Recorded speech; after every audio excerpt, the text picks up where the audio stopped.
Hayırlı günler. Bugün bizning intervyular davom etadi. Biz endi bugun yangi qo'noq.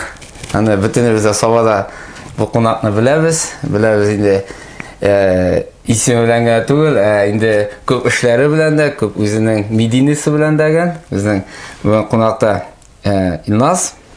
Ana endi ko'pimiz kaktus deb bilan, alay efirda aytgan ekan men, baribir endi boshlab beramiz. Biz uzoq kutdik. Bek organizatsiya etdik. Allohga shukr, bugun yangi xabar uchrashdik. Endi bugun yangi kechasida seni endi kunda-kun qarorga deb tushiramiz. Alloh bersa. Nechta kelib jetding, normalmi? Xayrli kun, Allohga shukr, begavat kelib jetdim. Bunda Sobada edik bugun. Bayram kunida, bayram oldi, yo'l eta boshladik endi. Sen ko'pdan tug'an kuningizni endi, boshda tug'an kundan boshlaydi. Shu zo'r мероприятияni yo'q, necha kerak o'zdim, men Instagramdan qarab o'tiraman, anda g'alamat.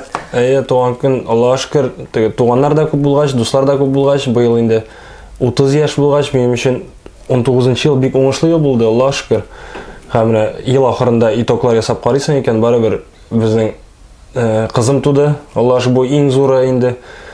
Ondan so'ng o'zim birinchi направленияda yangidan ishlay boshladim, assotsiatsiya bizlar.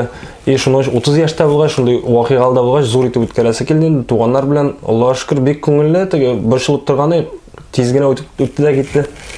Anda bek ko'p rap bo'ldi, bek ko'p she'rlar bo'ldi deb. Anda aytaman, shoqqatdim, do'stlarda hali video qutlovlar qo'ygan, o'zimning Instagram azoblarimni qo'yaman. Anda o'zlari da shu jurlar yozdirib, anda kelgan qo'noqlarda da rap bo'ldi, hayron. Konkurslarda butunisi shu почти rapga baylangan edi. Sen ham 30 yosh bo'ldi aytdingmi? 30 yosh bo'ldi. Bir endi o'zing uchun 30 yoshlik umringni bir qisqagina aytib, bir necha ayta olasizmi? Nidir? Shu 30 yil ichida mana narsa berdi-da, mana sen 10 yillik ichida, 20 yillik ichida, 30 yillik ichida nidir bir qisqachagina aytib keta olasizmi? 30 yil ichida bu har bir turmushning har bir yili yangi turli neydi o'zunchalikli endi. 30 yoshda men hali aytib umrni итог ясарга жыймайм, Алла берсе. Bir kinoda aytiladi, чтобы оставаться на месте, надо очень много бежать. Шуның шикелле biz хаман алга барабыз, яңадан 30 яшь, мен инде өлкән, уже картайну уйларга кирәктер дип алай дип уйламыйм. Әле мен хаман күңелдә 18дә яңа әйберләргә алынырга да курыкмыйбыз, яңа әйберләр эшләргә курыкмыйбыз. Һәр нәрсәнең үз вакыты инде, Алла берсе эшләргә дә эшләргә. Булай, менә син безнең Соба мәктәбен бетердең бит инде. Şimdi Sobani bitirdin. Soba bitirişin kaya okudun hali? Sobani bitirgeç men Qozon KXT'da okudum. KXT'da. Nindi fakultet? Injenerno-paraxovoy. Bek o'zunchalikli bir fakultet deb aytirdim bizning. Anda ish bo'yicha направление o'qigan bo'yicha ishlasang, mening ikki ish o'rni bor. Ul birsi paraxovoy zavod Qozondagi, birsi Rostovda тоже paraxovoy zavod endi. Mana men praktikani Qozonda da o'tib qaradim, Rostovda da praktik o'tib qaradim da, men aytam лучше Бүтән юнәлеш белән эшләргә кирәк икән. Син пароховой заводта кызык, бу ничәнче елларда эшләдегез пароховой заводта? 11дә Казанда эшләдем, 12дә Ростовта инде.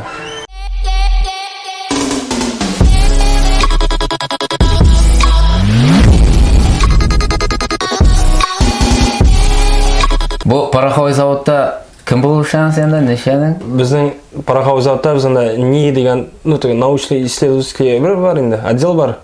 Biz Rostovda и Qozonda shu bir отделда анда yangi formulalar, yangi соединениялар qarab, нинди әйберләр уйлап чыгарып була, шундый направлениедә инде. Ул бик менә русча әйткәндә бик скучный, однотипный эш инде. Көн сайын тик утырырга кирәк инде. Пароховой заводтан эштән киткәндә син үзең киттеңме или сокращение? Нинди уйлар булды ул вакытта? Нәрсә киттең?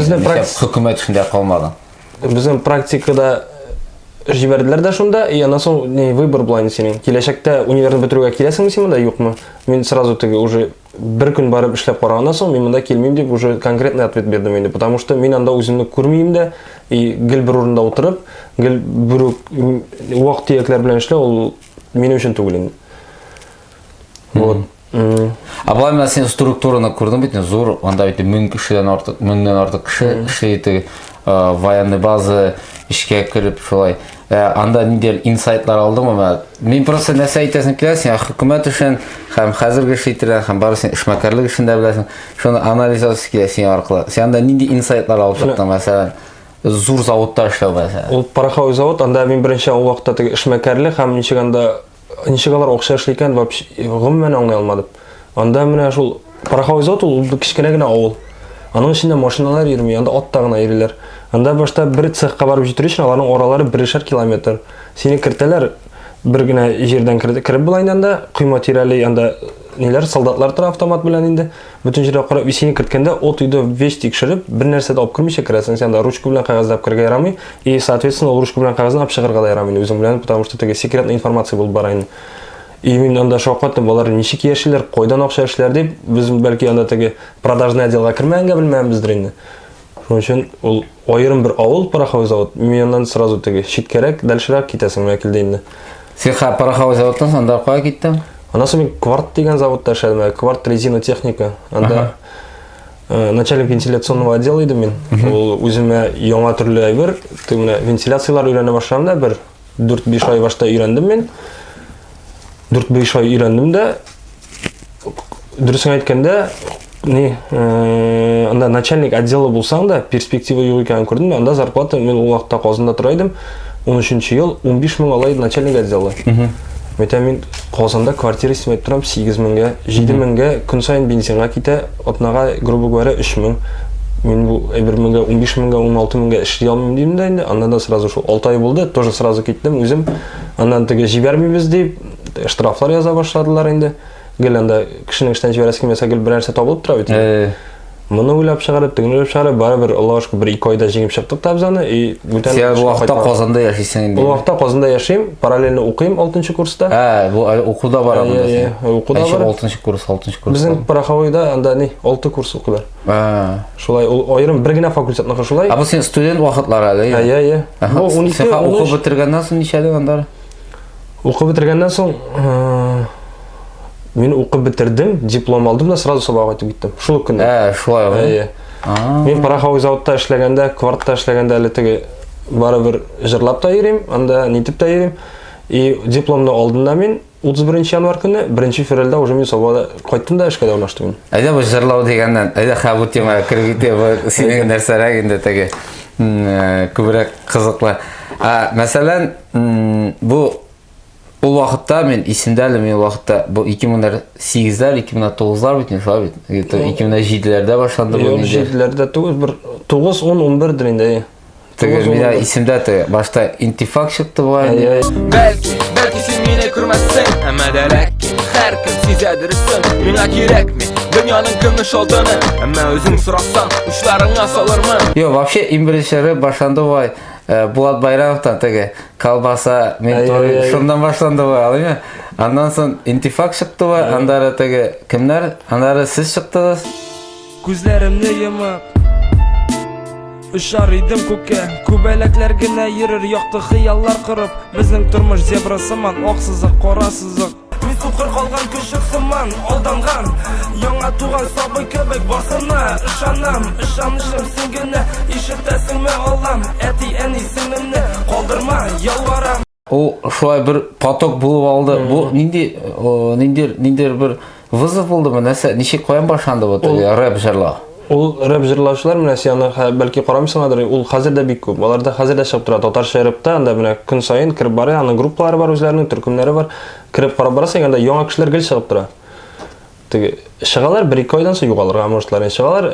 Без менә итеп җырлап йөргәндә хайран күп булды, күңелле булды. Менә ул мин хәтерлим, ни өчен шулай итеп итә башладык без. Бар иде менә иттифак бар иде инде, Шәкүр бар иде. Менә аларны ишеткәч, минем мечта бар иде инде. Иттифак белән Шәкүр белән бергә танышырга, бер сәхнә җырларга. И вот 13-нче елда без уже иттифак белән башта бездән соң иттифак выступать итте дә, шунда бер концерт Бауманда булды бу теге нидә? Республика көненә. И вот шуннан соң әйтәм, минем бит цель выполнена. Мен дальше рэптан ишем икән дип, уже менә кергән спатка китте инде. Булай теге бүтән Казандагы клубларда анда бик күңелле, как раз татарча дискотекаларның яңадан кайткан әйберенә туры килдек без. Шулда ярдәм иткәндер инде теге раскручиваться. И ул хәзер менә элек башта иктифакка чыкканда бүтүн киши интернетке кире башлаган, сайтлардан шулай таандылар. Биз чыккан арада ВКонтакте бик популярный иде. Азыр уже ВКонтакте калды. Азыр менен чыккандарга уже Инстаграм. Әйтик, бер киши жыр яздырасы килип Инстаграмга кирте экен, ол уже тиз раскручиваться ите ала инде. Бизге шулай ВКонтакте булышкан иде. Менә бу си җырларын тыңлаган, мен ул вакытта тыңлаган, бер көнне биш тыңлап чыктык инде теге. Менә ул татарлар дигән, менә бу нәрсә каян килеп, ничек син курыкмыйча ул вакытта ничек син. Ну, бу бит бик теге ничек дип әйтим, без запрещенный тема деймиз инде.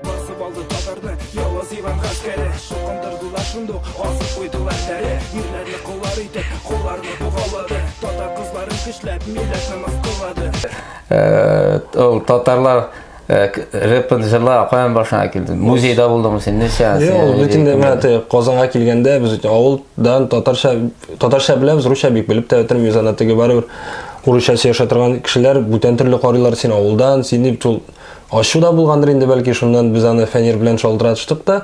Мен шундый сүзләрем бар. Фәнир безнең белән, безнең бер төркемдә 3 кишибез. Фәнир, Дилбәр Сыныкаш һәм мин.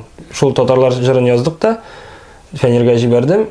Фәнир әйтә, "Идә миндә бик ни задым, кушылып китәм, миндә сүзләрем бар шундый юнәлештә инде." И вот яздырга булды инде. И ул менә шул җыр буенча бик китте инде. Анда каршы әйтүчеләр дә күп булды. Но теге үзебезнекеләр, авылдан, Казанда килгән авылдан кешеләр күбрәк иде барыбер. Алар наоборот поддержать итеп, шул бик ни этәргә шул инде. Рус кешеләре итмәде. Алар барып та җитмәде. Мен менә шундый булды. Мен Кыхтыйда укырга киләм, и менә кирип барам корпуска. Бу якта бер 4-5 малай җыелышып торалар инде. И шулар телефонда шул җырны кычкыртып торалар универ каршында. Мен теге барыбер әйләнчеп күңелле булып китте инде. Алар теге күреп белмиләр, но җырны беләләр инде. Вот шундан. Син бу азрак тарихны азрак өйрәнгәләдеңме аны? Мәсәлән, ул бит безнең теге Казанны яулап алган түгел, әле бит аңа ниндидер бер зур продолжениесе бар дип әйтәм. Не, алай теге бик тарихка кирип китилеп, алай заклап яздырган җыр дип әйтмәсем мен. Ул теге 1-2 көндә генә эшләнгән җыр, теге сүзләре яздыру теге бер атна эчендә булгандыр инде. Шундан соң алай теге тарих өйрәнеп, аска төшеп, заклап әзерләнгән җыр түгел. Әйдә, бу теманы күтәреп алыйк әле. Без моны Альбина белән дә күтәреп алган идек, син белән дә күтәрәскә. Мәсәлән, без бит бу безнең интервьюның максаты Сабада әзрәк теге дулкын үстерү, яшь поколение, теге Сабада нәсәр эшләтү. Шо без теге шәһәрләрдән бер кимүлешебездә юк, без аны узып та китәргә тиештер дип әйтәләр. Мен мәсәлән, яшь егетләр мәсәлән, мин аңлам инде син Хабик рэпка керәсе килми, ну керсәсе килсә дә бар, теге алай ук теге җиктә кырыйдан гына йөрисең. Ну менә яшь егетләр мәсәлән, Саба егетләре ди, җырлыйсылары килә ди, җыр. Теге моңгол җыр түгел, әмма рэп шул направление алды. Мен однозначно инде Рөстәм Фидович сүгәчәк инде, ул бит инде моң кирәк, сәнгать кирәк, ул рэплар, ул сикре бирү, ул нәрсә дип әйтәйин. Ну барыбер да безнең яңа поколение, без барыбер да рэп тыңлыйбыз, барыбер да ул направление бар, тыңлаучылар бар. Менә яшь Саба егетенә мәсәлән җырлыйсы килгән, аңа нинди киңәш бирер инде башлау буенча мәсәлән? Башлау буенча киңәш бирү, курыкмаска, үзеңнең фикереңне әйтергә, теге нәрсә булса да үзеңнең сүзеңдә торырга, ялкауламыйча, эшләргә дә гел теге бить в одну точку инде. Эшләргә. Юк, менә ул ничек башлана? Син мәсәлән рэп менә ничек башлана? Башта син сүзләрне язасың, шигырь язасың.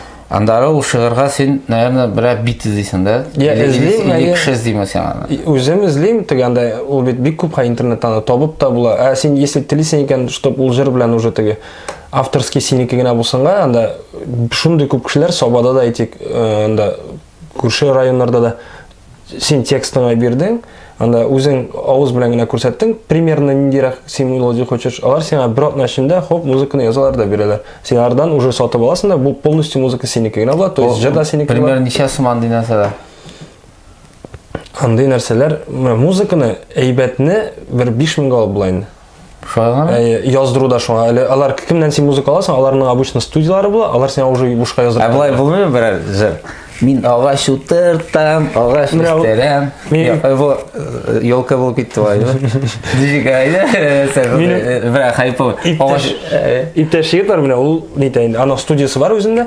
Менә мин ул беләм, ул менә полностью под ключ, грубо говоря. Музыка, сүзен, хаманда яздырасың, сен анда 2 саат яздырасың, 3 саат яздырасың, ул сиңа готовый жыр бирә. 10 меңгә менә бөтен нәрсәң була синең. Синең ул уже бөтен күпме кирәк анда Гафел сүзендә дә була, Алим сүзендә дә була, Илнас сүзендә дә була. Yo, агай сүстүрү буенча, анда ясап булайды. Или миңа шигырны миңа барып язасың, или ул язып бирә. Ул язып 10 меңгә под ключ бөтен нәрсә эшләп бирә. Шулай да? Әйе. Бер нәрсә итеп карагаш. Yo, айда булай конкурс. Мен син анда ахырын әйтәсең инде бүләк икән, диме? Әле конкурс. Бер рэп, мен шушы Салават турында рэп 4 еллык, әйе. 4 еллык нихатлык була. 10 мең икән, например. Миңа бик ошалса, например, мин әзгә реклама булса, мин аны үзем түлим. Мәсәлән, ниме, ну, син мә бүләк бирәсең ул кеше. Үзеңне бүләк ахырын әйтә. Әйдә, ниндирәк направление? Салават турында әйдә. Мен хочу нитергә предложить бу идеяны поддержать итеп, ул булсын 4 еллык шушы максат шоу турында и сүзләр булсын инде. Чтоб если ул ошап әйбәт музыка табып итәбез икән, эшлибез икән, шушы максат шоуның шул шигырь андан соң отбивкасы булып барачак. Шулай да. Ул круто да. Бу ни телдә? Татар телендә бит инде. Татар телендә. Татар телендә, татар телендә. Әгәр ошый икән инде, Ошый икән. Кем җырлый? Ул кеше үзе җырлыймы или бер кеше да? Ансын Алим җырлар инде. Правильно, тавышып битми. Ансын уйлап бетерәбез, кем җырлый икән. Грубо говоря, максат шоуга отбивка кирәк. Татарча максат шоу дигән сүзләр кирип, әйе. Кем яза шуңа? Максат шоу Саба, Саба безнең горурлыкны күтәрә торган 4 шигырь бездән бүләк бу җыр язылачак и тагын ул кешегә. Аннан соң ул кешегә нитеге рекламада булачак и плюс ул кеше әйтә алачак, мин максат шоуга бит бер сингл уйлап таптым дип. Прикольно. Анда может миндә бер юкмы? Булмыймы? Була юк дип утыра. Может, юк, анда бит хәзер мин аңлам буенча менә күп кешеләр бит җырлый белми, ала җырлый. Анда ничектер ясап була бит, инде теге. Автотюн дип атала ул. Була да? Ул син. Мин мәсәлән җырлый белмәсәм, мин җырлыйдан әйтеп ясыйлар. Сине моңлы да әйтеп ясыйлар, сузатырга әйтеп ясыйлар. Ансы ни түгел. Главное, син микрофон каршына барып, шул сүзләрне әйт, музыкага туры китә, ритмга туры китәбрәк, и все калганын бүтән кеше аны компьютер эшлинә. Вот бу яңалык, конечно. Күрдең? Все, алайса, комментариядә максат шоуга. Син анда ахырдан бүләкне тагын бездә сөйләп итеп китәбез. Вообще кызык булачак ул минемчә инде бер направление. Менә минем һәр синбә шундый бер зур тема башлыйсык дияме, когда меня бик кызык, который мен вообще до сих пор аңлайм, ничек ул культура ничек яши да. Мәртен турында. Мен ул Мәртен. Ул үзе бер государство, нәрсә ул. Анда сез ул туганнар бик күпсез име. Шушыда кирип итеп әзгә аңлыйгалы кемнең туганы, нәрсә ул, кемнән башланган. Бу миңа бик кызык, миңа гына түгел, күп кешегә кызык да. Без беләбез, Мәртен менә без бергә теге менә нәрсә ул Мәртен. Туган менә Мәртен ул. Анда безнең минем әти дә, әни дә Мәртеннеке. Икесе дә тумышы белән инде. Шуның өчен безнең анда минем двоюродныйлар, 2 туганнар, 3 туганнар күбесе бөтенесе Мәртеннән инде. Анда бар тагын теге Мәртен ул безнең туганнар гына дигән сүз түгел. Анда Мәртендә теге. Юк, булай карап утырганда сез бер туганнар гына яшәгәнсез дә шайлы. Анда шул сез Ваказовлар бөтенесе Мәртендә алдыгыз инде диләр инде. Мәртендә шул безнең иң беренче башта безнең ни башланды? Әниләрдән элек килгән теге гырыфга тим әйтсәң дә теге каты булай инде ул 5 елга бер минем прабабушканың бүтән балалары очраша. 5 елга бер без менә быел очраштык, анда 200 кеше иде. Анда теге яңадан нитеп кемдер өйләнә, кемнеңдер баласы то яңадан шул 5 елга бер без яңадан танышабыз. Бу бабуш ничә ул әби кем Хәбибә. Ул ничә именно Хәбибәнең бабай да булган бит. Теге яктан да булган. Шәмсетдин булган инде. Белмим, менә шул минем әни ягыннан инде ул шайтып очрашып киләбез. Именно нәрсәгәдер Хәбибә очрашу дип калган элек-электә. Шулай итеп һаман да бара инде 5 елга бер. Ул әбине син күрмәдең бит? Юк, мин күрмәм. Син әниң күрде? Әни күрде, Ул хәзер бара, и сезнең хәзер Хәбибә әбинең оныклары ханда Ваказовлар инде, шулай бит? Алар да бар, Ваказовлар да бар, без дә бар анда. Безнең Ваказовлар, безнең бар Ваказовлар ничә алар? Ничә туган? Менә мәсәлән 2 Соба Ваказовлар бар име? Ваказовлар 5. 5 Әтиләрен карасак 5. 5 брат. 5 Yok, 4 брат, 1 Нойль апа инде. Апайлары бар. Әйе. Ол сен не инде? Yok, мен Ваказовларға троюртный гына. Сен троюртный гына. Мен буталып өттім. Ваказлар 5. Сен қой жақтан туған? Алай, ничек туғансыз деп сұрамай. Я знаю то, что родственники. А как родственники не знаю. Yok, давай, короче, былай айтамыз Айса. Мында қазір мына бұл бүтін Мәртенде яшаушылар, алар троюртныйлар, нелер, алар бүтінісі бірге нешектер бүтінісі білән туған енді, ме? Сіз той уақытында несе бүтін шыл 200 кіші келешті тойға? Анда бүтін бары-бір теге туған қар кішінің үз ғайласы, анда кімдір көбірек двоюртныйлар білән, кімдір троюртныйларының бүтінісі білән сөйеші бітіріп болмай қойсылар, уақытта тапмай шул теге анда әйтек кім бір-бірсі білән тығыз сөйлеша бары-бір бір-бірсіне қонаққа еріп, не хәл білішіп тұрабыз енді. Бұлай Мәртенге түшкәш әйтек, анда мен Мәртенге түшем екен енді. Анда біздің Расим абайлар бар енді, Ваказов.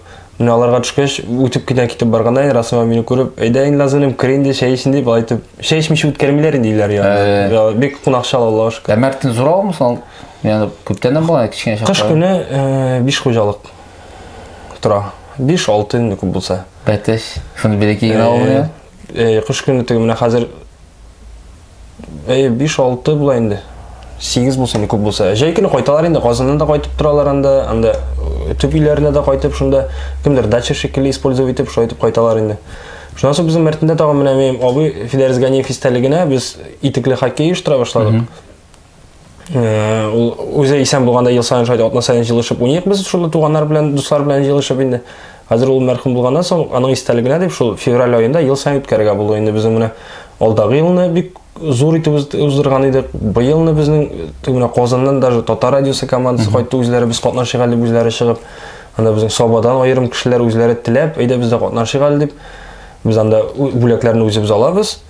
Анда шул әйбір концерт болып, итеклі хоккей болып, нетіп плофлар пішіріп, бүтін шын бәйрәм өткәріп алабыз. Ол күні Мәртен бір шаулап алайын көп етім енді. Ала берсем, бұйыл да февраль айында традицияны қалдырмейше, тағын бір шойтып итеклі хоккей ұштырға ниетті бар еді әлі. Башқарып шағарсақ ала берсе, январда нете башлайбыз енді. Командалар барлай башлайбыз, бүләклер ала башлайбыз. Анда біздің бүләклеріне көбірек өзіміз дәйінді, и бары-бір кірген командаларда спонсорский взнос аталар енді бары-бір. Неше команда жела? Тегелі 8 команда еді. 8 команда? 8 команда. Анда айтам, Собадан бар, көрші Тоқтарлардан бар. Бүтісі туғандар ма? Жоқ, мұнда. Татар радиосынан да? Мұнда Федерисінің таныштылары, білген кішілері, кімніңді шул итеклі хоккейді қатнашасы келе. Біздің тегелі 12 команда еді. Бір күнде өткәрі бітір болмаш, біз шул 8-іңіне қалдырдық та енді. Башқалар айтасың, все келмейсіз? Жеребьев көп, честно, үйтіп, кім ләкмәді, шыл ләкмәді енді.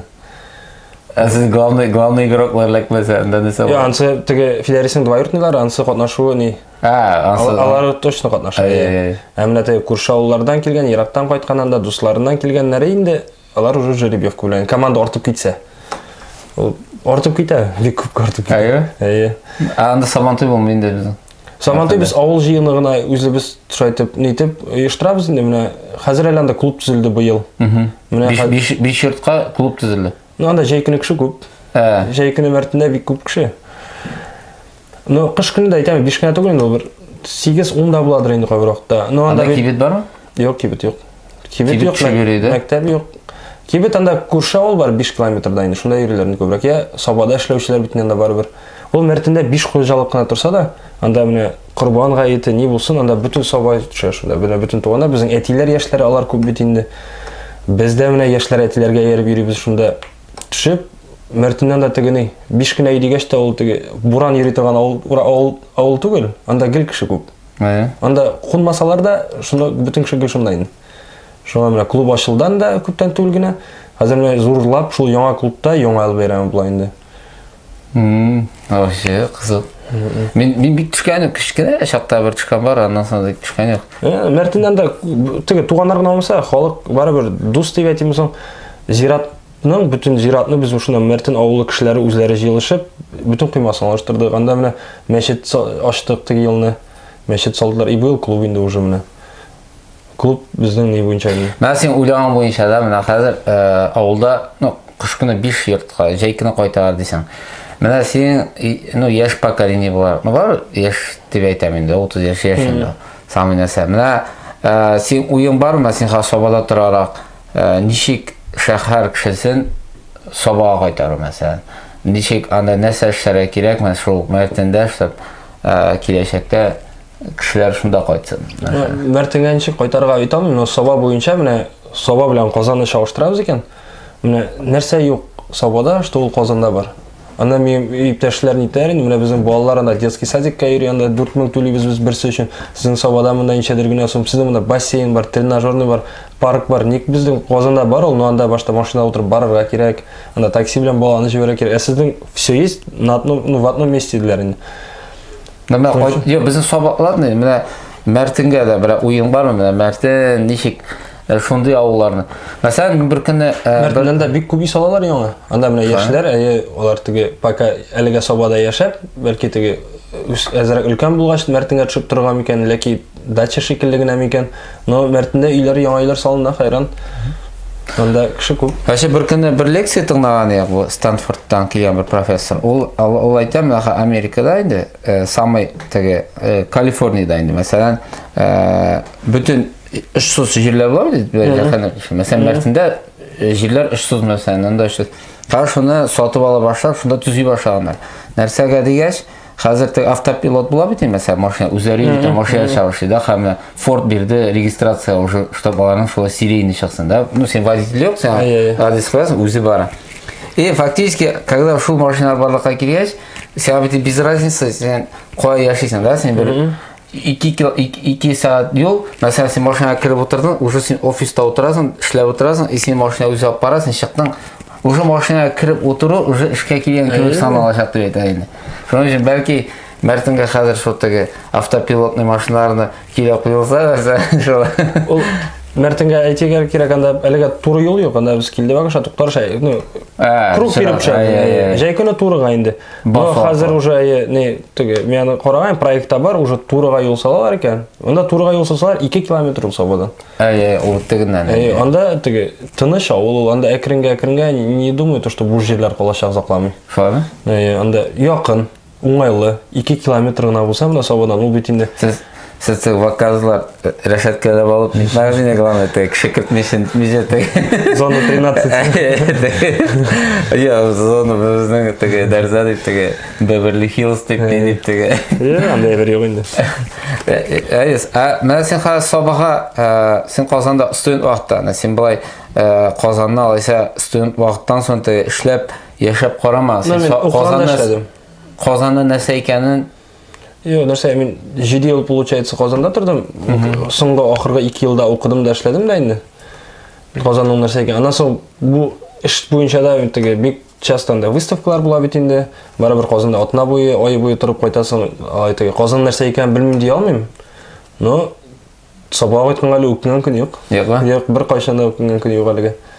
Мин теге башта кайтып анда теге эшләгәч, ни кайттым икән мен дип, теге дуслар да бөтенесе шунда дип уйлаган идем. Потом әкренгә постепенно итә уйлый башлыйсың. Монда бит бөтен нәрсә бар сиңа кирәк. Казанга барып кайтасың була икән, анда атна сайын йөр. 100 км 1 сәгать юл инде ул анда. Кибеткә йөрисең кирәк икән син шул хәллек.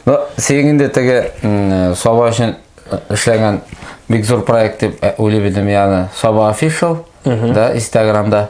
Монда все равно ул ниндер информационный әбір болып тұрады, портал болып. Вообще сені нешеге алсаңыз сені? Аны сені ақша берділер ме?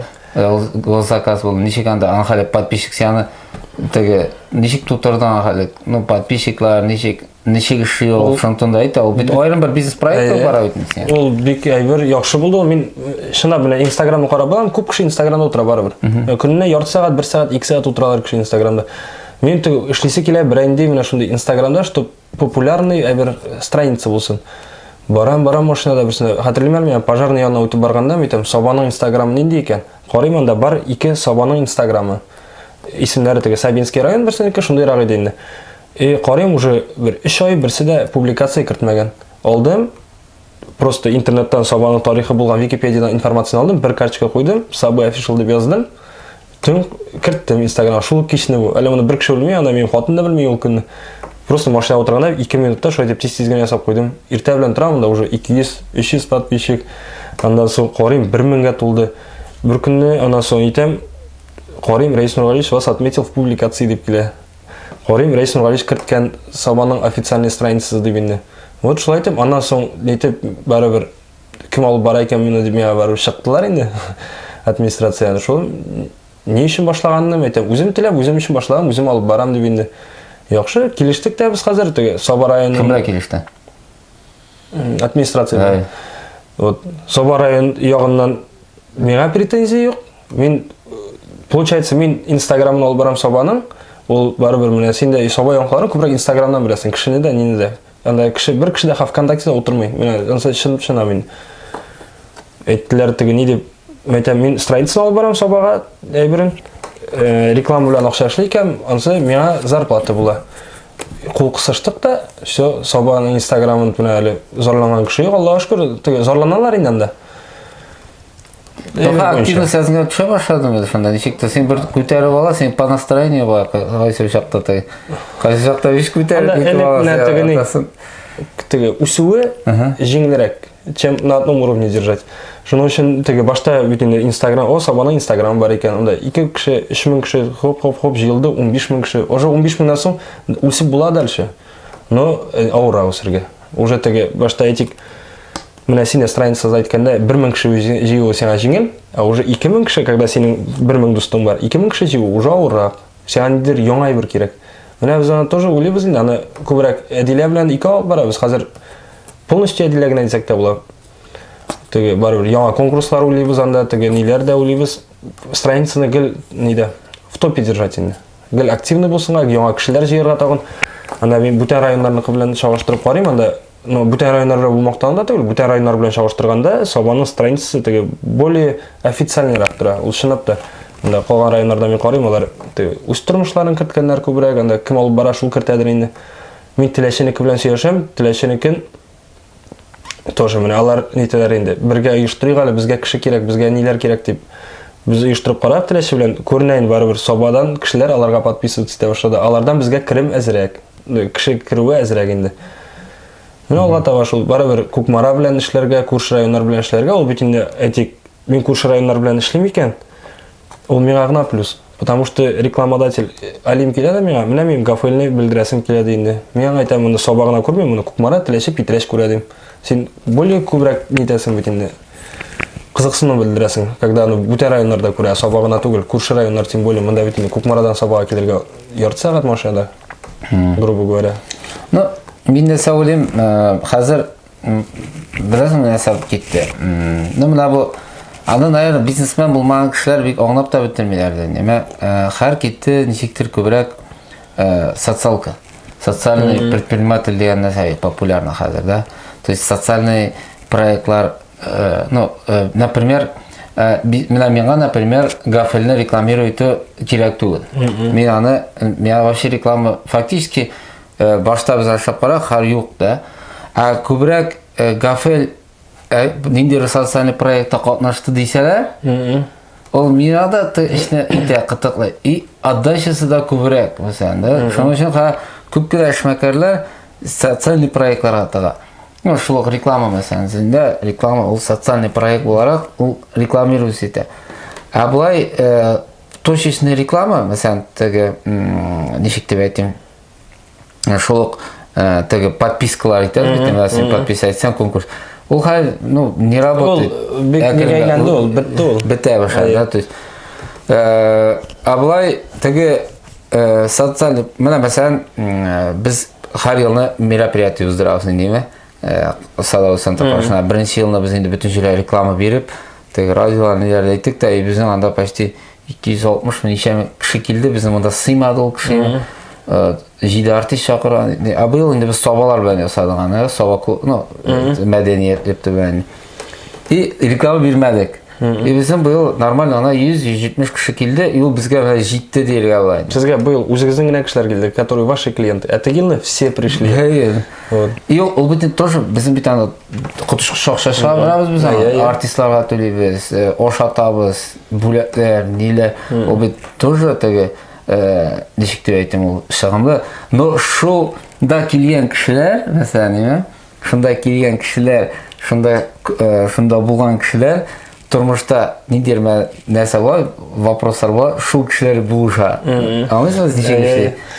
Хар, біз онымен семинар таратабыз. Мен шындай социальный проектларны әгер де Саба Official әзіңа раскрутитіп жіберсе, андан көбірек отдача болаша, и көбірек нәрсе болады. Точечная реклама вообще бір кіші ашылан. Вообще сатып алушылар бітті деп әйтерге болады. Ол мені шыл проект, мені қарап отырам, кім үйленді бар, ол да қызық бетін. Кім үйленген, кім ешеткен. Менің үйтесім ке, ең бірінші бұл нәрсеге Инстаграмда шол. Ол бетін Инстаграм бір бетлі страница бетін. Мен хотел бір әнде 4 кіна бетлі буклет.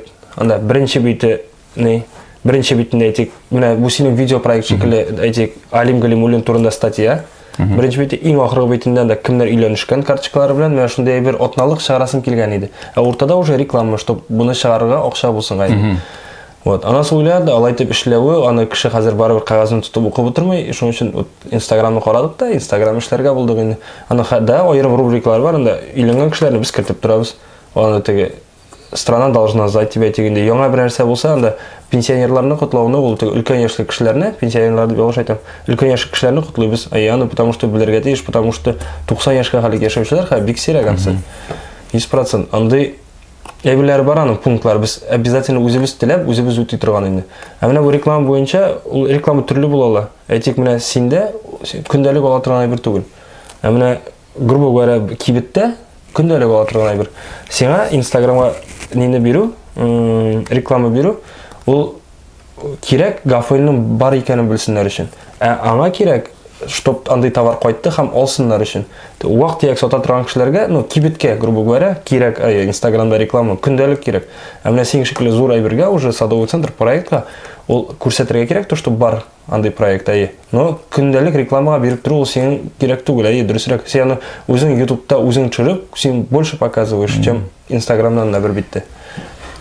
Mesela YouTube'da тоже bir tane, mesela мұндай потенциальный клиенттар бар ма, yok mu? Yani тоже біле алмайсың, тоже ауыр, реклама вообще өзіне бір түр, айтам бит, ол бітә деп ойлаймын, ол сенікі көбі шындай Саба Official'лар, нелер, социальный проектлар, алар больше, үске алдырашат, туда бара, чем только бұндай потенциальный реклама.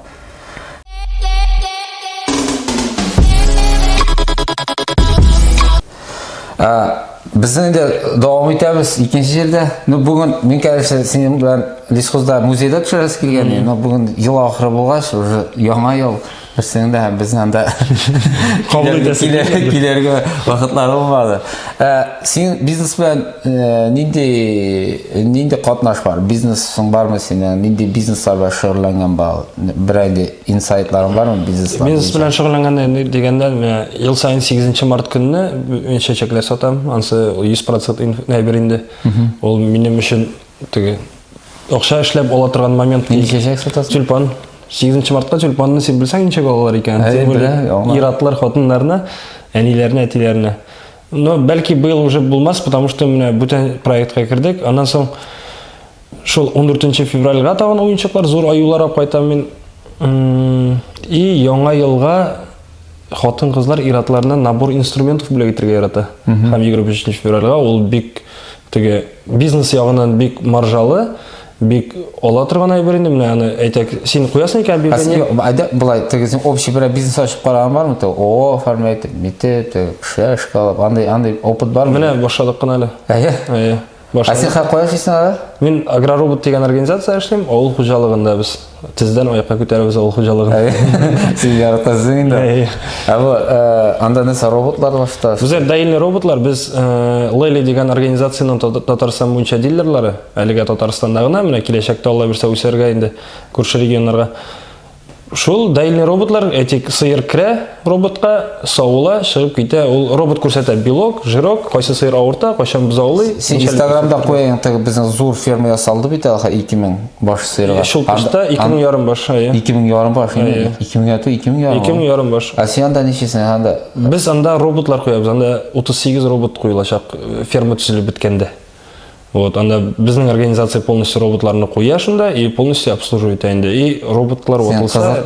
Сен парахалайдан робот... Сен анда қойын келмектің андай? Хаманда шул иптәшләр, танышлар инде безгә кеше кирәк дип чакырдылар да, 6 ел булып киткән инде, монда эшләр башлаганга 7 ел була. Вот, почта продажник булып кергән идем, хәзер уже теге офисный работник инде, грубо говоря, русча әйтсәк. Сен офиссыз каясың? Казандамы, да? Безнең Казанда офис бар, Сабада бар офис. Склад Сабада. Базируется Сабада. Сабада. Безнең фермалар эшли менә Туктарда эшли башлады әле генә быел гына. Шулпышта 2,5 башка, Актаныштан да 240 башка, 260 башка. И Әтнәдә анда где-то 300 башка инде. Полностью роботлар саулап торган инде. Кызык бай, сен карап торасың. Кызык. Бик кызыгыш, мен менә моңа хәлек бер эштә эшлидем, анда гел теге бүлмәдә генә однотипный работа иде. Ә мин монда бөтен Татарстанны гел күреп торам, Аллаһка шөкер. Сен йөрисең что? Йөрим, шул объектларга йөрибез инде без.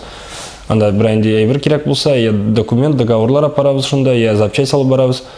Бүтән Татарстанны күрәм, гел йөри торган эш, үземә ашый торган, и яңа технологиялар инде, робот бит инде. Менә сиңа хәзерге вакытта менә кырыйдан мин аңлавым буенча сиңа бизнес теге монда бәләкәй проектлар бар теге саттым алдым ди. Ала бизнес буларак синең менә теге бузылмаган кеше әле теге бизнеска кирип, ИПлар ачып, нидә андый нәрсә, ИП дип олар ачып, нидә андый кеше.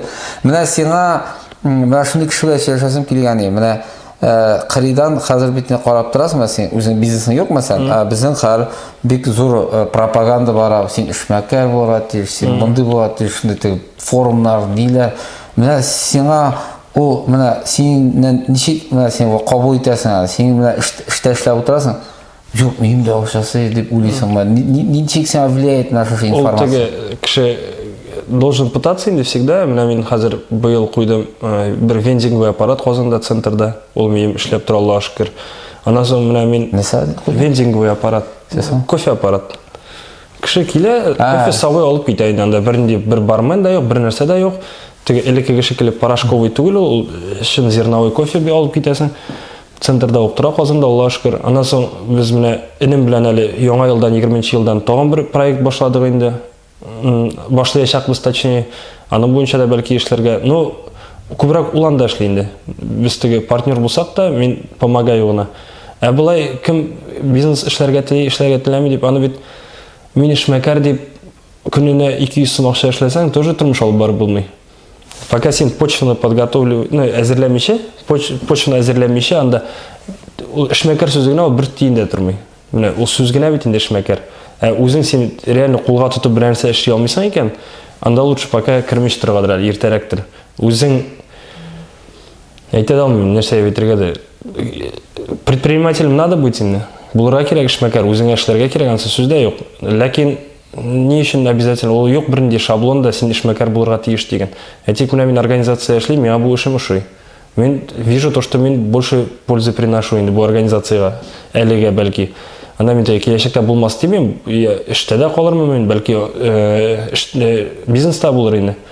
Но грубо говоря, мин эшмәкәр буласым килә дип кенә, аның сүзе өчен генә бизнес башлау ул җүләрлек инде. Аны син көненә әйбәтләп гаиләңне тотырга, үзеңне нитергә акча эшли алмыйсың икән, нәрсәгә дә хыялланып йөрергә. Анда яңа әйбер уйлап чыгарып, да, анда син если яңа нововведение кертеп, синең поддержкаң бар икән, инвесторың я спонсорың бар икән, да, син эшли аласың, пока аның инвестор акчасын әйтергә и дальше үзеңне раскручивать итеп. Анда әйтик тотып кибет ачтың да син, ул кибетең әле синең башта бар бер кеше йөрмәй. Анда сине гаиләңне карарга кирәк, бу гаиләңне ашатырга кирәк, анда бүтән түләүләрне түләргә кирәк, бер кеше сине итеп тормаса, белмим инде. Фундамент әзерләмичә, бизнеска керүнең толкы юктыр дип уйлыйм. Абай, менә эшмәкәр кеше белән мондай булай эшләтергән кеше белән нидер аерма Беренче аерма күрмим мин эшмәкәр белән. Менә минемчә теге эшмәкәр булып туалармы или булалармы? Юк, эшмәкәр булалардыр минемчә. Менә мин үземнең гаиләдә мин эшмәкәр. Мин отдел продаж. Име? Мин табам гаиләгә кайдан акча кертергә икәнен. Минем хатын бар. Ул, грубо говоря, әйтик, руководитель. Ул распределяет эти деньги. Бар минем балам. Ул отдел маркетинга, ул акчаны туздыра гына. Менә һәрбер нәрсәне үзең эшмәкәр итеп карыйсың икән, шуның өчен үзеңне әзерләргә кирәк шуңа. Булай бу туды да эшмәкәр булды түгел, алай ул минемчә дөрес әйбер түгел. Кызыклы, конечно. Без локацияны үзгәрттек. Хәзер мен тіге қаушап қалсам да интервьюда мен оларға тырышырмын. Барыбір да сойлағыз, сіз комментария жазыңыз, кім әйбәтірек интервью ала. Мені шады бұл бір нендей подготовкасы дейсіз болды бұл. Мен просто сұрауғына беріп қарайым дегенім, но қызық шықты деп ойлаймын, вообще қарарбыз. Біздің білес опростарға күшәс келейінді. Кинолар қарайсың ба? Қарайым. Бек көп қарайым кинолар. Ярылқан 5 кино. Миллионер из трущоб. Ол бір еш малайда, неде «Кто хочет стать миллионером» деген передачада жеңайынды, яңы шаммилар шул өзі жеңгенінен. Ол бек қызық, ол өзінің тұрмышын сөйлейін, шек мұнда келіп леккен. Үші тауған «Основатель» деген кино, бұл Макдональдс. И тауған мына «Поезд 123» деген қараған емен кино. Бек нетті. Бек нетті ол мен. Зацепило меня, ол бек ұшатты мен ол кино. Вот, соңғы ұшағанлары шул пока. Так, тағын. Бір Марвеллардан нелерді? Мен мына Марвелларының бірісінде қарағаным ең ғой. Гарри Поттерлардың вообще бірісінде қат. Трансформер екіші меңа сөйлемейм. Трансформер вообще қарағаным ең. Біз айтасыз түгір екен. Андай тіге, мына Человек-пауклар қазір, мен қарайым, Человек-паукны инстаграмға ол нәрсегедір қора түсті уже. Мен оңнамын нәрсе екен. Ол менің үшін біріншісінде әзгіне қарағанда ол қызылы, қазір нәрсегедір қораң айланған. Мен сұрайым егітлерді. Ол веган. Ол екінші уже. Анда Дэдпул бар тағын, тоже нәқ Человек-паук шекілі өкенген. Ансы нәрсе білі ойырла, мен вообще не понимаю, қарағым ма. Бұсын білмәді. Біз просто любителер Марвелді. Мен қарадым, үшінші күн қарадым, новогодний беспредел, полицейский с Рублевки. Тігі елғысын, әлі бұйылғысын қарамадым. Ой, бұйылғысын қарама, көңілі бұзма, вообще бұйылғысы бик нажа. Ну, тігілгісін, әйбет. Мәселен, мені кинолардан шулық, мәселен, миллионер из трущоб, ол бетінде өзінің тұрмыш жылынан шулық сұраулар туры келе, озған. Ол искат шырып барады деген, аңа әнесі бұл ситуация шуай деген болған. Ол үйледі нәрсе әметтәлі деп, анда иптәші бұлай еткен болған. Алар теге бек ауыр районда яшылар енді. Аларына гіл теге, анда суғышта барамышында, гіл қуалар нейтелер, ел шул теге. Кино анда барады теге, ол ақша жеңген де, өзінің ешілігін сөйлейінді. Бек күшлі кино ол менің үшін ұшадым мен. Сен анда кім болып өзіңді? Шул малай юл барғанды, аның бұда пережил ма? Или как сен? Менің үшін ол теге кинода қатнашсаң, спектакльда қатнашсаң да, мен өзімді главный рөлді көресің? Әйе, ансы 100%. Да? Потому что мен анда главный рөлді olmasa нәрсе қатнашырға тиіш. Игра престоловны қарамыз? Жоқ. Андай «Властелин колецларын», андай бір кино қарағым. О, «Властелин колецларын» қарағы келейін, «Хоббитларының». Мен мына ол реалистичный түгіл, фантастика, мен яратмын фантастика. Мына анда ол екі кіші сүйеш тұра екен, әйе. Анда уже бір әнде ойлап шығарған персонаж бар екен, ол бітен тұрмышта жоқ біздің. Сен эльфларға нелерге... Жоқ, вообще андай әйбірлерге, андай ялғанға шамымен. Ну, білмейм, мен бірінші көрем түресің өткенде андай нәрсе өткен. Мен Марвелның кім екенін білдім, когда бүтін кіші жол. Марвел шағала, Марвел, кімсің ол деймін, инстаграмда жібері Марвелны. Ал оказывается, шол кинолар жүруші екен, продюсерский әйбір екен бет олында ойым, елғашмасам. Ол комикслар. Комикслар. Комиксларды оқымайсың ба? Жоқ, оқымайм андай әйбірлер. Мен лучше мен айтам, алып китап оқимын, анда кішінің биографиясын оқимын. Лучше шулайрақ, анда кино қарағанша енді көбірек. Мен нетем теге. Ішмәкерлер турында да мен шундай қызықсынам не білән, личный финансы деген тема білән еме. Мені шуларны қарап отырам, шундай темаға енді көбірек. Бұлай мені комедия қарағамагу. Советский кинолар қарағамагу, мен аларны бүтін кіші суға, мен аларны етмейм теге. Советский элекіге түгі, мен қазірге шағатырған енді. Элекілерін ансы бик қаратым ол теге. Никулинларны ол яңал жеткенде, новогодний настроение өз-өзіңе көтереген, набард қараймен мен. Мен өзім тоже бүтін кіші суға, конечно, қарғы яңа российский киноларды. Но мен тоже қарайым алады. Мен нормальный соңғы тақыр төге сериалдар вообще мощный бітінде бар ақадар, да, ұшылық метод, мәселен. Қарам, метод сериал? Методны қарамам. Хабенский білем, ол вообще шедевр меніңше, да. Ол біз шын историялардан жиғандар да, бүтін делаларын шын айтып. А сен спектакльлерге, нелерге, Қазандарға, Камалларға жүресің? Камалға барған жоқ. Мына Собада, нәрсе Камалға барған, когда алар өзләре Собаға қойталар. Әміне былай Собада бір мероприятие, концерт, культура дайынды. Концерт, анда спектакльлер қоялар екен, ансы обязательно инде біз өзім де ярата, мен тұрмыш иптәшім де ярата, ал айтып қораға теге расслабиться иттерге, әзірек ұнытылып спектакльға кіріп кетерге, концертқа кіріп кетіп, отырып қайту, ол бары бүтен түрлейді. Біз ерейдік, қазір уже міне теге еш бала болғаш, әлі пока екінші жылға ерейбіз ала берсе. Яра, біздің енді білес опрос давам ете, біз сұрауыны өзіңе берем. Кім біләні сұрашырын, қар яшаған, өлген, еңді. Мен ойлаған емін, әлем ол сұрауыны берер деп, мен әзірленген емді. Шырашасым келем емін не білен, Уоррен Баффет білен, ол инвестор енді, ол өзінің организациясы, получается, аның организациясы уақ қырыдағы бәлеке-бәлеке организацияларға, айтик мына Гафайлға, грубо говоря, Азимутға оқшылата ярдәм ете, алардың нечедір процентін сатып алайын. Вот шундай инвестор енді. И көршәсім білен Федор Овчинников білен, ол Додо пиццаның основателі енді, ол бір кетті анымды оқып өтедім, мына кеше екіншісін оқи башладым, ол пиццерия бизнес жасаған, пиццерия етіп түгіл, IP проект етіп, ана мына полностью автоматизированный, бүтін бір конвейер шекілі бараның пиццасы, ол теге Макдональдсқа, KFC-ларға бүтін үсіне ішкі орнашып, иден жуышы болып, шпион болып енді бүтін автоматиканы ұшында үйреніп, сделал так, именно қазір аларыны уже қуып та жетейін деп, почти, мен үшін ол Сыктывкардан шыққан ешкіне малай, археолог енді, ол тоже өзен бей қызық етіп сөйлей. Мына көрішіп сүйешіп отырыр, мен сұрау берерім. Мұш қайтырады сабағы? Алда берсе. Мен Уоррен Баффет бойынша тегезіңе ұқсасым келе, мына біздің бет бұғағаларда енді инвестор кім екен, нете анды яңа сөз шықты бейне біздің сабада, инвестор неде. Аны оқырға керек Уоррен Баффет біріншіден, Уоррен Баффет har bir бизнесіне кіргенде, har bir бизнесқа оқша кіргенде, ол айта мен тоже управляющий болып кіріп, управляющий компания. Ол har bir бизнесті кіргенде, ол bütün даже o bütün ақша берді, все алар кірелер, полностью bütün системаны оқтаралар, кімдер лишний аларны қуып шығаралар, кімдерін алыштар екен алыштыралар, алар больше даже теге ширняк айтмышлы, алар smart money алар.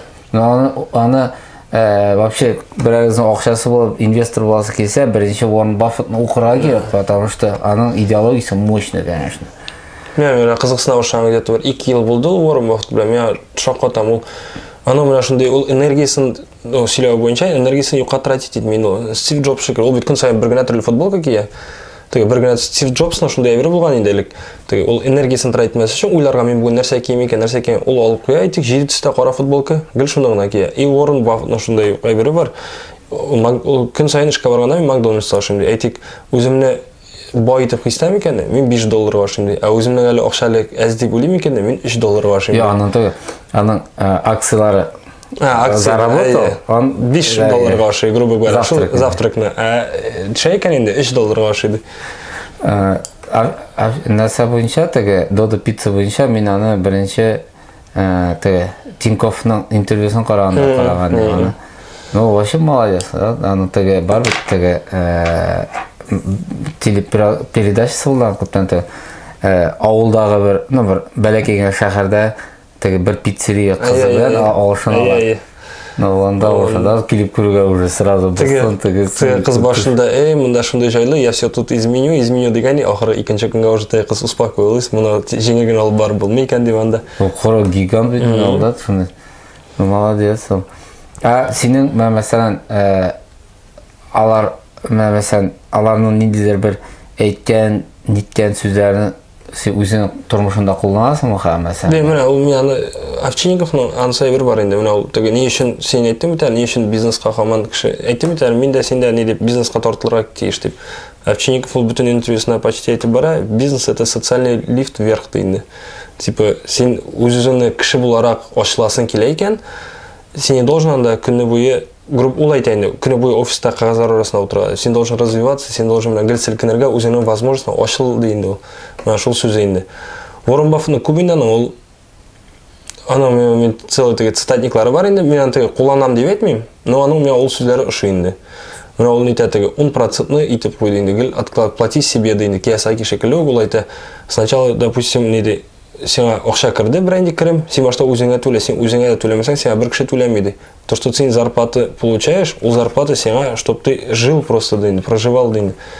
Шоның үшін мен қазір уже 2 ел ең бірінші жерден кірім кірді, 10% алып қоям. И реально башта бірінші екінші ойда шейтін еді. Ел ақырында қорым, тегінде нормально ақша жила. Тұрмыш бет өзгермей, шулы ақша бары шулай кетіп бары, ой ақырында шулы қала бары бір. То есть получается қазір анда мен білем екен, утқа, суға, квартираға төлесі бар екенді бары бір білем, но ең бірінші ақша кірді, зарплата көше екен, башта өзімнің шотқа көшіріп қоямын. Бірінші 2 ай шунды шитім болды, и мен қазір уже как будто ол нормальный бір шекілінді менің үшін енді. И ел ақырында шул жиылған сумма реально видение, шуның хатлы ақша қолған қара әлі, ничек шулай болады, вроде сен ничего не делал, а получилось так деп. Ну да, дұрыс. Соңғы сұрағаным бірсі, сен қазір алдыңға тарай, иоттың 100 миллион. Көшініп кетесің сабадан? Иә, сабадан. Анса көшінмейм. 100 миллион саған, давай.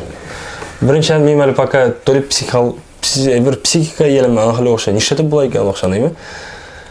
Нәрсеге сабадан көшініп кетірге, когда мен шуның қалы оқша болып, грубо говоря, мен завод ашалам қолсанда. Нешеп қолсан, нешеп сабада тұғыт тағын? Ну, завод ашалам, еме? Анда кішілер шақыртып нәрсеге мен қойдыр кетіп, когда мен уже шуның қалы оқшам бар, мен да, мен благотворительность мен шуны етем, өратам благотворительность шайға, мен бушқа кішілерге, неттерге, анда мен шуада ең бірінші сен әзім етем, мен болам деп мен кішіге ярдам етерге, Алла сақалсын сен білен, бүгін сен білен болмаса, ерте сен білен болғанмын. Шуның үшін 100% благотворительность дейме. Анда мен шуны бір правило бар, 50-30-20 деген.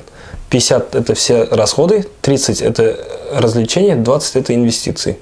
Мен нақшылай бұлерейм да, мұнсына мен яшайм, 20% инвестировать, мен развиваюсь, эшлейм, бренде яңалық кіртем, свой след оставляю. Әтігі ақшаға мен ел етем. Шылай трейдім, наверное, ну, құтышқы зор сумма, аны алайтып бірін тұтып тұрмын. Кетінде, сен зор сумма 100 миллион? Қайы? Йо, мәсәлән, сен айтсалар, 100 миллионы бір отна ішінде раскидайды. Ете аласың ба? Жоқ. Жоқ ма? Жоқ. Квартира алдық тағысын аламысың? Квартира алдың, ол бетін. Квартира алдың 3 миллион, машина алдың 2 миллион. 3 миллионға не саласың ені қай? Ну, ярар, анда ЖК Барселонадан бассейн білен этажкада алдыңын, яра 15 миллион алдыңын. Машина алдың 2 миллион. Жейдегі не болды бітел? Білмейін, шул благотворительнесіне, әтия нелерге бұлдышар едім енді, өзімнің туғанларға, яқын достарға деймін, білмеймін, ол мен айбынды сумманы айбір, әйтек, грубо говоря, менің үшін 100 мың ақша көп ақша едейме. Бұл ұсламдан айтамын, мен ойлаймын, от мен 100 мың ақшам болса, мен өзімнің ішімні ашам, өзім бұлайтам, мұны ішлейм, мен сразу ішмәкәр болам, өзімнің айбірінен 100 мыңны мен сразу бір айда 200-ге айландырам. Хоп, шылай момент үзді. Кстати, визуализация вообще ішлей тұрған айбір, подсознание ішлей тұрған. Хоп, нешедір күн үзді, хоп, 100 мың ақша әйтек кіріп отырды. Ярам етем, мен қамын нешетамын, мен әбітін елас возможность бар, давай бизнес қауыш, не деп, тоқталі де шкафта тұра, так, маңа керек ақша, мұны аласың, 3-4 ай өзді, қарим түгі ақша уже нешедір, 20 мыңына қалған айтек. И вот, пока я не готов к этому, надо сначала, она айтавит, дай богатому миллион, он откроет еще один бизнес, дай бедному миллион, он потратит эти деньги деп. Вот мен нақшылайық болды, пока ақша келіп кірді, мен білмәйім нешерге, қаушап қалғамын тің-тің-тің, әкіріңе тұттында өтерді. И вот қазір поэтому мен нетемін тегі. Так, мен шылай кірі, мен шылай етіп ішлейм, yazып уже қоям тегі. Бір қашан өзімнің слабыстқа нетмеше деп енді, тағын бір тапқыр кірі екен, Алла бірса кірі, юққа тұтмайым деп айтамын. Масырова? 2 минут жашай бар қайтам. Давай. Завушка барды үшімді. Яра.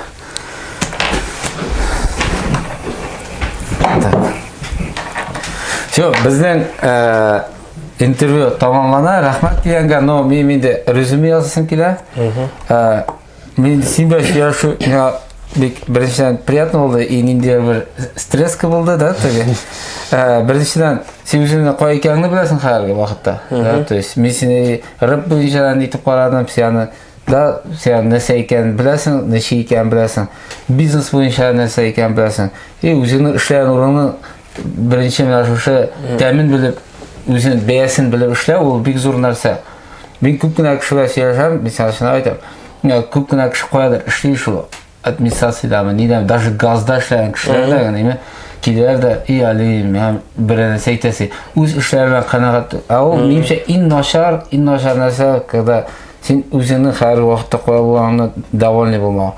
И минемчә сине командаларга кирәк. Алла бирсә. Үзек максат шул, әйдә, бит интервьюларны 2нче елда, безнең 20нче елда шулай планлаштырыйк. Безнең штаб күбрәк интервьюлар булсын, күбрәк шундый бәләкәй эшмәкәрләр белән дә, зур эшмәкәрләр һәм инде социаль эшләүче кешеләр белән дә, ниндидер бер Яхшы кешеләр белән, кешеләр, которые мотивируют торган башка кешеләр.